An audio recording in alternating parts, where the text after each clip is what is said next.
ڪرمپور वेझो 22 ॾींहं अॻु बंगवार बिरादरी जे हथियारबंदनि हथां गुड़ चाकरवासी मीरखान जाफरी खे बेगुनाह बेदर्दी सां क़तल कयो वियो हो।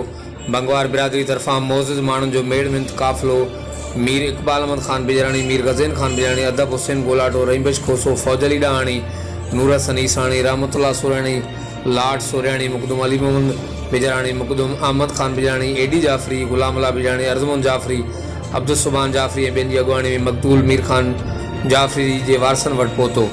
बंगवार बिरादरी जे मौक़े मौजूदु नौजवान मीरखान जाफरी ग़लती सबबि क़तल थियो आहे, ॻाल्हियुनि लाइ तयारु आहियूं। इन मौक़े ते मक़तूल मीरखान जाफरी जे वारसनि वरंदी ॾींदे चयो त असांजे नौजवान खे जंहिं माण्हुनि मुख़बिरी करे मारायो आहे, अॻु उन्हनि जा नाला ॾियो त पोइ अव्हां सां ॻाल्हियुनि लाइ तयारु आहियूं। हर वक़्तु आगाहण लाइ ॾिसंदा रहो JTN वेब न्यूज़ करमपुर।